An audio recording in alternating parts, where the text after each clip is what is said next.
সবাইকে আদাব, সালাম, নমস্কার। আশা করি সবাই ভালো আছেন। তো আমরা মোটামুটি ভালো আছি, কিন্তু গরমের জন্য আসলে ভালো থাকার কোনো উপায় নাই। আমাদের এদিকে প্রচুর গরম পড়েছে, আপনাদের এদিকে কী অবস্থা জানি না। তো কিছুক্ষণ আগে আমি ছাদে আসছিলাম, তখন মোটামুটি তাপমাত্রা ছিল। তো এখন আইসা দেখি যে জুতা ছাড়া পা রাখা সম্ভবই না, মনে হচ্ছে না যেন আগুনের উপর দিয়ে হেঁটে যাচ্ছি। তো আমাদের নেত্রকোনা প্রায় 36 না 37 ডিগ্রি মতো তাপমাত্রা, আর আমাদের উপজেলায় এটা 40 ডিগ্রির কাছাকাছি হবে আমার মনে হয় আর কি, কারণ এত পরিমাণ তাপমাত্রা। এখন এই তাপমাত্রাটা হচ্ছে কি, যে যারা বৃদ্ধ বয়সী আছে বা শিশু আছে তাদের জন্য একটা ভয়াবহ অবস্থা, খুবই খারাপ অবস্থা। কারণ আমরা যারা আছি আমাদের খুব বেশি একটা সমস্যা না হলেও মোটামুটি কিন্তু এটা মানিয়ে নিতে পারি বা সহ্য করার মতো, কিন্তু শিশু বা বৃদ্ধরা এটা কোনোভাবেই সহ্য করতে পারবে না। আর এটা অন্যতম উদাহরণ হচ্ছে, গতকালকে শুনলাম যে একজন হিটস্ট্রোক করছে, এবং আজকে শুনলাম যে 4জন রুগী আসছে এই তাপমাত্রায় হিটস্ট্রোক করে হসপিটালে। তো এইটার সংখ্যাটা কিন্তু আরও বাড়তেই থাকবে যদি এই তাপমাত্রা না কমে। একমাত্র যদি বৃষ্টিপাত হয় তাপমাত্রা কমার সম্ভাবনা আছে, এছাড়া কোনো সম্ভাবনা নেই। নিপা বাসায় নাই, রান্নাঘরের অবস্থা একদম এলোমেলো। এখন আজকে হচ্ছে আসছে এটা বিনয় আর আঁকি। এখন আঁকি আইসে একটা টায়ার্ড হয়ে গেছে রৌদ্রের মধ্যে, ওই জন্য সে একটু শুয়ে ঘুমায় পড়ছিল। তো আমি ফাঁকে এটার মধ্যে ডিম সিদ্ধ করলাম, আর এই যে আলু, এখন ডিমগুলো আর এই আলুগুলো ছুলিয়ে নিছি। তারপর হচ্ছে এদিকে রসুন কেটে রাখছি, আর হচ্ছে পেঁয়াজ। এখন আমি এবার তরকারি রান্না করতে পারি না, সমস্যা হচ্ছে এই। তো এখন ভাবতেছি যে আকিকে ডাক দিব তরকারিটা রান্না করার জন্য, কারণ আমিও রান্না করতে পারি, কিন্তু দেখা গেল পরে ওইটার মানে কোনো ধরনের টেস্ট থাকে না এটাতে। মানে শুধু ডিম, আলু আর হচ্ছে যে পানি, এগুলো থাকে, কিন্তু এটার যে তরকারির যে একটা টেস্ট এটা আসে না। এই জন্য আমি আর রান্না করবো না, তাকে ডাক দিব, ডাক দিয়ে তাকে বলবো রান্না করার জন্য। এদিকে মোটামুটি এগুলো ধুয়ে রাখছি সবগুলা, এটা একটু ধুইতে হবে। সবগুলো এলোমেলো আছে, পরে একটু গোছ গাছ করতে হবে। আর ওদিকে ভাত রান্না করে ফেলছি, ভাত সম্ভবত কমপ্লিট হয়ে গেছে একদম। এই যে আর বিনয় গেছিল একটু হসপিটালে একজনকে দেখতে, সে আসবে হয়তো কিছুক্ষণের মধ্যেই, তাকে ডাক দিই। গরমে অবস্থা খুবই খারাপ, যেমন বাহিরে গরম তেমনি ঘরের মধ্যেও। যে ফ্যান চালিয়ে রাখছি তারপরে মনে হচ্ছে যেন মানে ঘাম ঝরতেছে শরীর থেকে, এমন একটা অবস্থা, খুবই খারাপ অবস্থা। আপনাদের এদিকে কী অবস্থা জানি না, তবে আমাদের এদিকে ভয়ঙ্কর গরম পড়ছে, আসলে বলার মতো না, কী বলবো, মানে সহ্য করার মতো না। কারেন্ট যখন চলে যায় তখন তো আরও অবস্থা খারাপ।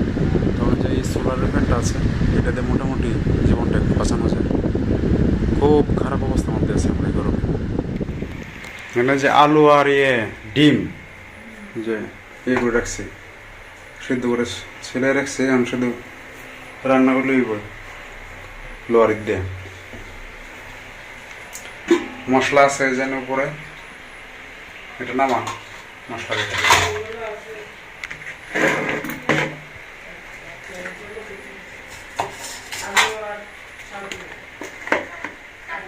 সব মশলাই আছে মোটামুটি। কাঁচামরিচ যেখানে রাখছি ধুয়ে রাখছি, কাঁচামরিচ দিতাম, কাঁচামরিচ লাগতো না,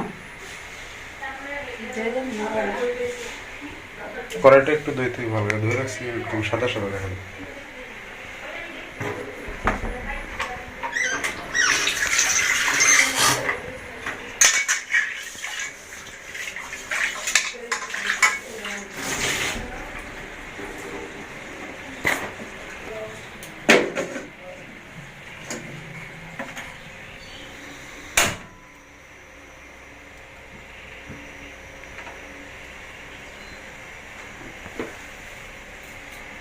ডিম আসতে লাগবো, ডিম থাক, কাট লাগবে।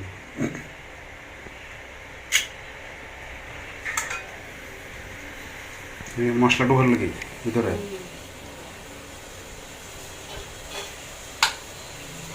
ফুটতো না তো টাস টুস করে ফুটে।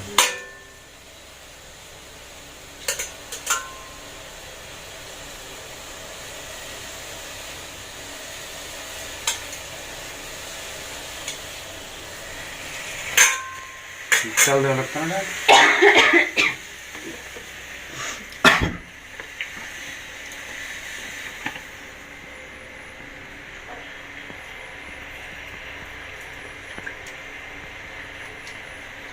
ফ্রিজে মাছ আছে কিনা চেক করে দেখলো না। একদম তো দূরে আছে, মনে হয়।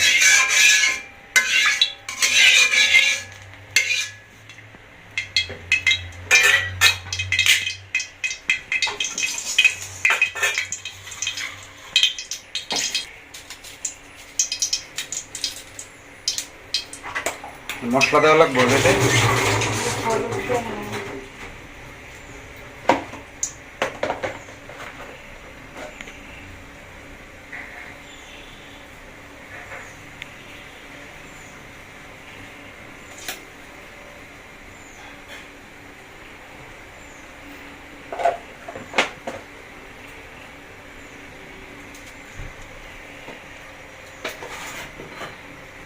যে লবণ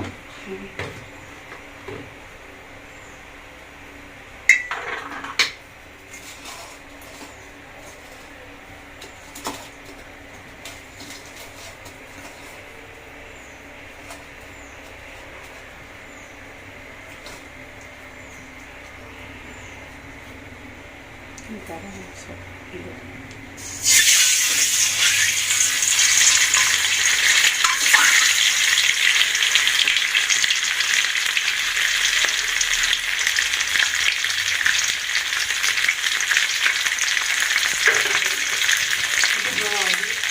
পেঁয়াজ, হ্যাঁ পেঁয়াজ রসুন সব দেবো। দইয়ের রাখছি অনেক আগে। আলু হলুদ দিয়ে মাখানো হচ্ছে। আলু সিদ্ধ করে দেয়, সিদ্ধ ছাড়া দেওয়া যায় না তরকারি, সিদ্ধ ছাড়া খাইতে দেওয়া যায় না। দেন না।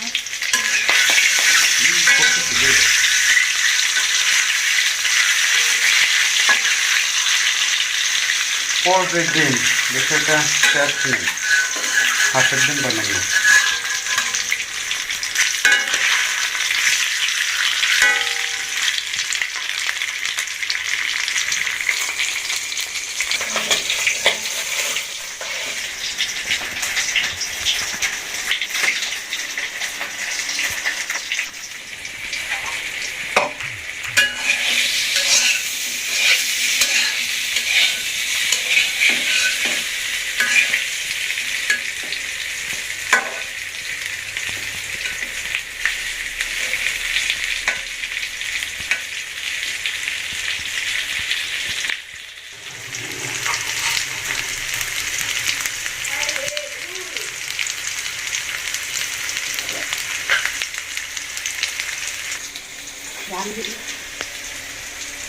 তো বেশি ইয়ে নাই, জাল নাই। কাঁচামরিচ আস্তে আস্তে কয়েকটা কেটে দিই।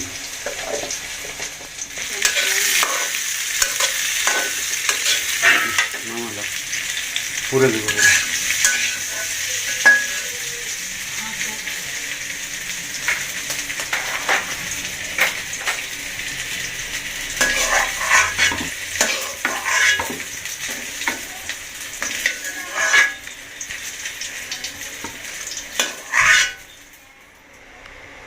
দে দে রসুন পেঁয়াজ হয়েছে করো।